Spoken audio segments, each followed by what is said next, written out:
ప్రజాసంఘాల ఆధ్వర్యంలో తాండూరు పట్టణంలో కాంగ్రెస్ పార్టీ ప్రజాపాలన పేరుతోని ప్రజలందరినీ మోసం చేసి ఆ రోజు మేము అధికారంలోకి వస్తే ప్రజలందరికీ అభివృద్ధి చేస్తాము, బాగు చేస్తాము, టీఆర్ఎస్ ప్రభుత్వం నియంతృత్వం చేస్తుంది, గడిల పాలన కొనసాగిస్తుంది అని చెప్తున్నారు.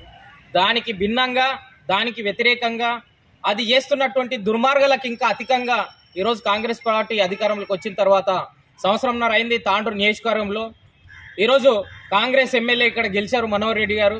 ఇప్పుడు కాంగ్రెస్ గెలిచిన మీనికి ప్రజలు కాంగ్రెస్కు ఓట్లు వేసినప్పుడు కాంగ్రెస్ నాయకుల ఇండ్లకు, ఫామ్ హౌస్లకు సీసీ రోడ్లు 60 లక్షల రూపాయలు ప్రజల యొక్క డబ్బుని దుర్వినియోగం చేస్తూ ఇక్కడ కాంగ్రెస్ నాయకుడు తమ యొక్క ఫామ్ హౌస్ కు రోడ్ వేసుకొని ఈరోజు నాయకులను బెదిరించడానికో లేకపోతే ప్రజలను బెదిరించడానికో చూస్తే ప్రజలు ఊరుకునే పరిస్థితి ఉండదు. ఎందుకోసం అంటే మీకు అధికారం ఇచ్చింది ప్రజలు. ప్రజలు ఈరోజు అధికారం ఇస్తే రాజ్యభోగాలు ఏలడానికి, మీ ఫామ్ హౌస్లకు రోడ్లు వేసుకోవడానికో, మీ ఫామ్ హౌస్లు నిర్మించుకోవడానికో, ప్రజల దగ్గర భూములు లాక్కోవడానికో, ప్రజల యొక్క సొమ్ముని ఏదైతే దుర్వినియోగం చేయడానికి కోసమో మీకు అధికారం ఇచ్చింది కాదు. కాబట్టి మీరు చేయవలసింది ప్రజలకు అభివృద్ధి, ప్రజల యొక్క సమస్యలు పరిష్కారం చేయడానికి.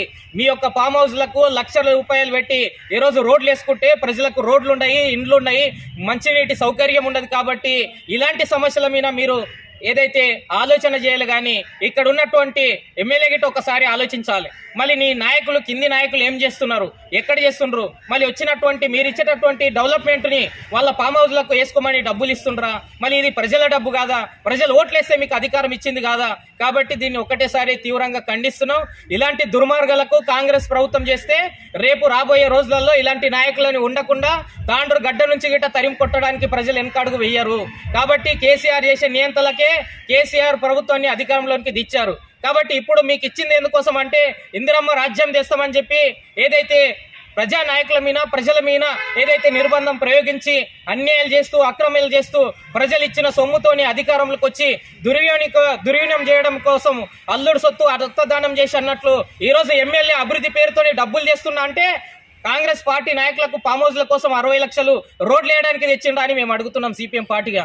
అందుకోసం ఒకటే హెచ్చరిస్తున్నాం, వెంటనే దాన్ని ఏదైతే రద్దు చేసేసి ఆ బిల్లు వేసినటువంటి ఏదైతే కాంట్రాక్టర్ మీద, అదేవిధంగా అధికారుల మీద చట్టపరమైన చర్య తీసుకొని సస్పెండ్ చేయాలి.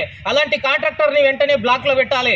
ఇలాంటి కాంట్రాక్టర్లు ఉండడం వల్లనే ప్రజల డబ్బు, ప్రజలకు వాడవలసినటువంటి రోడ్లు ఇలాంటి నాయకుల చుట్టూ దింపుతున్నటువంటి పరిస్థితి. ఇంతకన్నా దుర్మార్గం, ఇంతకన్నా నీచమైనటువంటి పని ఇంకోటి లేదంటూ ఈ సందర్భంగా సిపిఎం పార్టీకి హెచ్చరిస్తున్నాం. వెంటనే ఆ రోడ్ వేసినటువంటి కాంట్రాక్టర్ పైన ఏదైతే ఎమ్మెల్యే గారి గిట్ట ఫండ్స్ ఇస్తే ప్రజలలో మీ పేరు, ప్రతిష్ట అంత గిట్ట దెబ్బతింటుంది. కాబట్టి మీ సొంత నాయకులు ఇలాంటి పనులకు పూనుకోవడం చాలా దుర్మార్గం. ప్రజలు పట్టం కట్టినరంటే ప్రజల పని చేయమని చెప్పి ప్రజలకు మీరు ఒక ఏదైతే ఓటేసినందుకు మీరు ప్రజల సర్వెంట్ గా పనిచేయనిక కానీ తప్ప కానీ మీ నాయకుల ఇండ్ల చుట్టూ లేకపోతే మీ నాయకుల గల్లీల చుట్టూ ప్రజలను ఇడిచిపెట్టి ప్రజలు ఓట్లేసిన వారిని మర్చిపోయి వారి ఫామ్ హౌస్ల చుట్టూ, నాయకుని ఫామ్ హౌస్ చుట్టూ 60 లక్షల పండు పెట్టి రోడ్ వేయడం ఇంతకన్నా దుర్మార్గం, ఇంతకన్నా నీచమైనటువంటి పని ఇంకోటి లేదంటూ సిపిఎం పార్టీగా హెచ్చరిస్తున్నాం. వెంటనే ప్రజలందరి గిట్ట గమనిస్తారు మీరు చేస్తున్నటువంటి దుర్మార్గాలు, మీరు చేస్తున్నటువంటి అన్యాయాలు. ఆ రోజు మేము దగ్గరుండి మీకు ఓట్లు ఇప్పించాం.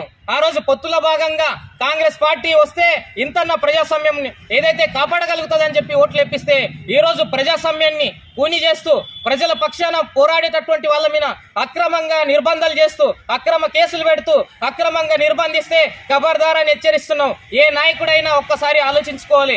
ఎంతో మంది మీలాంటి వాళ్ళు నియంతలు ఈ యొక్క గద్దె దిగి ఎంతో మంది అధికారం నుండి గంగల కలిసిపోయినటువంటి చరిత్ర ఈ గడ్డ మీద, తెలంగాణ గడ్డ మీద ఉంది. మంచి నిజాం నవాబులే కాలగల్పంలో కలిసిపోయినటువంటి వాళ్ళు ఉన్నారు. మీరు అనుకుంటే, ప్రజలు అనుకుంటే మీరు ఎంతటోళ్ళు, మీ అధికారం ఎంతటిది అని చెప్పి ఈ సందర్భంగా హెచ్చరిస్తున్నాం సిపిఎం పార్టీగా. అందుకనే ఆ రోడ్ వేసినటువంటి కాంట్రాక్టర్ పైన, అధికారుల పైన చట్టరీత్యా చర్య తీసుకోవాలి. ఖచ్చితంగా అధికారులను సస్పెండ్ చేయాలి. ఎందుకంటే ఒక ఫామ్ హౌస్ కు రోడ్ అవసరం ఉన్నదా?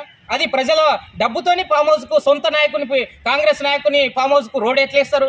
వీళ్ళకి ఇంత చిత్తశుద్ధి ఉన్నది అధికారులకు. ఇంత చిత్తశుద్ధి లేకుండా ఏ అధికారి పార్టీ వస్తే ఆ అధికార పార్టీకి అడుగులకు మడుగులు నొక్కుంటా అధికార యంత్రాంగం అంతా నిద్రమత్తుతో ఉంటున్నటువంటి పరిస్థితి ఉంది. మళ్ళీ ఏదైతే అధికార యంత్రాంగానికి ప్రజల సొమ్ముతో జీతాలు తింటుండ్రు మీరు, మళ్ళీ ప్రజలకు పని చేయాలా? అధికార పార్టీకి అడుగులకు మడుగులు నొక్కుంటా దాని చుట్టూ దిరుక్కుంటా దానికి కాపలాగా ఉన్నటువంటి పరిస్థితి ఉంది. కాబట్టి ఇప్పటికైనా ఎమ్మెల్యే స్పందించాలి. ఇలాంటి జరుగుతున్నటువంటి ఏదైతే అక్రమాలని, అన్యాయాన్ని అరికట్టడానికి పనిచేయకపోతే ఖచ్చితంగా ప్రజలు కాంగ్రెస్ ప్రభుత్వానికి బుద్ధి చెప్తారు, మీ నాయకులకు బుద్ధి చెప్తారు. తప్పకుండా మళ్ళా రాబోయే రోజులలో ఇలాంటి నాయకులని ఖచ్చితంగా మళ్ళీ ఓడించడానికి ప్రజలు ముందుంటారంటూ ఈ అవకాశం ఇచ్చినటువంటి మీరందరికీ, మిత్రులందరికీ, మీడియా మిత్రులందరికీ ప్రత్యేకంగా ధన్యవాదాలు తెలియజేస్తూ, దాన్ని వెంటనే రద్దు చేయకపోతే ఇక్కడ ఉన్నటువంటి అధికారులందరిపైన సబ్ కలెక్టర్ ఆఫీస్ ముందు కానీ, ఎంఆర్ఓ ఆఫీస్ ముందు కానీ, ఎంపీడీఓ ఆఫీస్ ముందు కానీ, మన అధికార ఏదైతే కార్యాలయం ముందు ఖచ్చితంగా సిపిఎం పార్టీ ఆధ్వర్యంలో దానిపైన చర్య తీసుకోవాలని చెప్పి పెద్ద ఎత్తున ఆందోళన చేస్తాం. ఇదే విధంగా ఇక్కడ జరుగుతున్నటువంటి ఇలాంటిది అనేకం జరుగుతున్నాయి గ్రామాలలో. ఇలాంటివి ఇది ఒక్కటే కాదు, తాండ్రులు ఒకటే ఫామ్ హౌస్ కు, కాంగ్రెస్ నాయకుని ఫామ్ హౌస్ కు రోడ్డు కాదు. గ్రామాలలో తన సొంత ఎంట తిరిగినోనికి, తన సొంత జెండా పట్టుకున్నోనికి ఈరోజు ఏదైతే పథకాలు రాస్తున్నటువంటి పరిస్థితి ఉంది. మళ్ళీ ఇంతకన్నా నీచమైనటువంటి పరిస్థితి ఏమున్నది? ఈరోజు ఎప్పుడో 3 సంవత్సరాల కింద పెళ్లి అయిపోతే కళ్యాణ లక్ష్మి గేట అవినీతి లక్ష్మిగా మార్చినటువంటి ఘనత కాంగ్రెస్ ప్రభుత్వానికి దక్కింది. మళ్ళీ మీరు ఈ రకంగా ఏదైతే ఇందిరమ్మ రాజ్యం అంటూ, ప్రజాపాలన అంటూ ప్రజలకే టోపీ పెడుతూ మోసం చేస్తూ దుర్మార్గాలకు ఎగబడుతున్నారంటే ఇంతకైనా నీచమైన పని ఇంకోటి లేదు. అందుకని రాబోయే రోజులలో ప్రజలు మీకు తగిన బుద్ధి చెప్తారు. తప్పకుండా మీలాంటి వాళ్ళని గద్దె దింపుతారు. ఏదైతే మీ చోట మోట నాయకులు చేస్తున్నటువంటి అరాచకాలని ప్రజలు తప్పకుండా